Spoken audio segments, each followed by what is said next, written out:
La influencia de los videojuegos en nuestra sociedad es innegable. No solo han cambiado la manera en la que nos entretenemos, sino también la manera en la que hablamos. Hoy en día, el lenguaje de los videojuegos trasciende las pantallas y se ha integrado en nuestras conversaciones diarias. Pero, ¿cómo sucede esto? ¿Es realmente un fenómeno nuevo? Si alguna vez has escuchado a alguien decir, me nerfearon o era bait, entonces ya has sido testigo de cómo los videojuegos están modificando nuestra manera de expresarnos.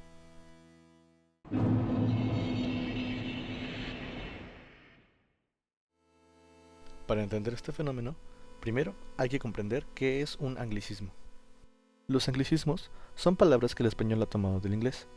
Algunas de ellas llevan años en nuestro vocabulario, como por ejemplo software, marketing, casting, términos que ya consideramos parte del idioma. Sin embargo, la influencia del inglés en el español no se detiene ahí. Con la popularidad de los videojuegos han surgido nuevas expresiones que, aunque no aparecen en el diccionario, son usadas por millones de personas. Ejemplos de esto son palabras como bufear, nerfear, spawnear y farmear, que provienen del mundo gamer, pero ya forman parte del habla cotidiana.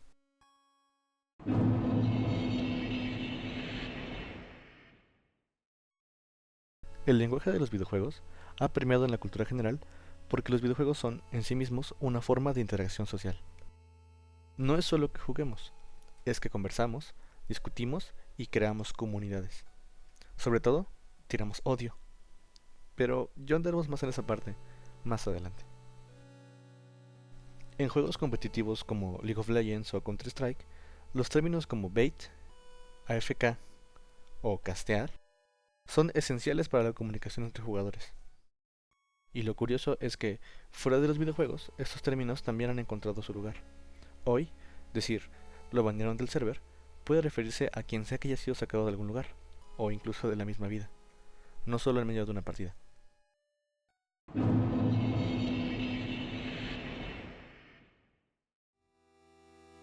Para entender cómo el lenguaje de los videojuegos ha llegado a influir en nuestra forma de hablar, primero debemos remontarnos a sus inicios.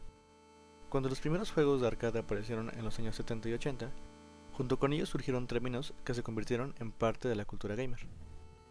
¿Quién ha escuchado la frase Game Over? Palabras como esta no solo representaban mecánicas del juego, sino que también formaban parte de la experiencia colectiva de los jugadores.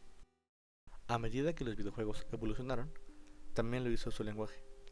En los años 90, con la llegada de juegos en línea, surgieron términos como GG, Noob o Camping. Estos términos, nacidos en las partidas multijugador, rápidamente trascendieron el entorno digital y comenzaron a usarse en la vida cotidiana. Así, lo que empezó como una jerga de nicho se convirtió en un fenómeno cultural que sigue expandiéndose hasta el día de hoy.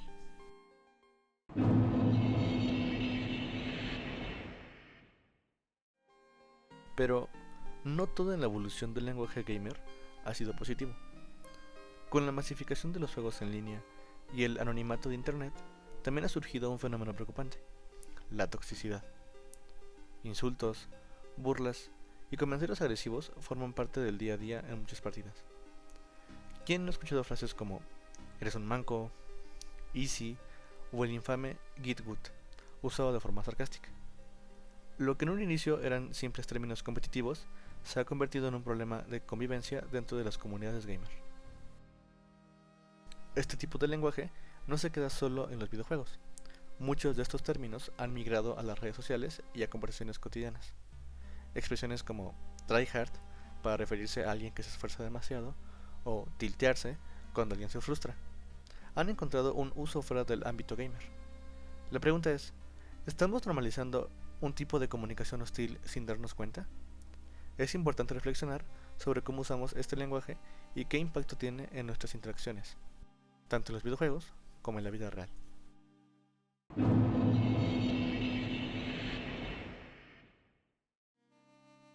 La influencia del lenguaje gamer no se ha quedado solo en las partidas. En los últimos años, hemos visto cómo términos nacidos en los videojuegos han dado el salto a otros medios, películas y series, y hasta influencers han adoptado expresiones como respawn para referirse a volver a la vida, boss para describir a alguien poderoso, o glitchado, cuando algo no funciona bien. La cultura pop ha abrazado la jerga gamer y la ha integrado en su propio lenguaje, lo que demuestra que el lenguaje gamer no es solo para los jugadores, es un fenómeno cultural que ha trascendido las pantallas y se ha convertido en parte de nuestra forma de comunicarnos.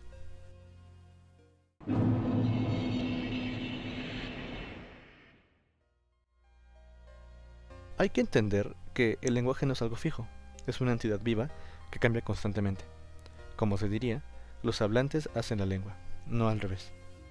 La Real Academia Española y otras instituciones pueden establecer normas, pero al final somos los hablantes quienes determinamos qué palabras sobreviven y cuáles desaparecen. Si observamos la historia, veremos que siempre ha habido influencias externas en el idioma. En el pasado, el árabe aportó cientos de palabras al español, y ahora el inglés y los videojuegos hacen lo propio. El auge de los videojuegos es solo otro ejemplo de cómo la cultura y la tecnología influyen en nuestro idioma. Y lo interesante es que este fenómeno no es exclusivo del español.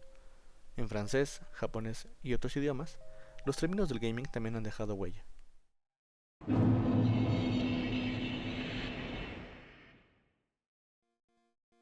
Algunos pueden ver esta influencia como una amenaza para el idioma, pero la realidad es que siempre hemos adoptado palabras nuevas con cada cambio cultural. El lenguaje evoluciona con nosotros, y los videojuegos son solo una de las muchas fuerzas que lo moldean en la actualidad. Quizás, dentro de unos años, palabras como bufear y nerfear ya sean reconocidas formalmente en nuestro idioma, o tal vez nuevas tendencias del gaming traigan otras expresiones que hoy no imaginamos. Lo cierto es que los videojuegos ya no son solo entretenimiento, son cultura, son comunidad, y sí, son lenguaje.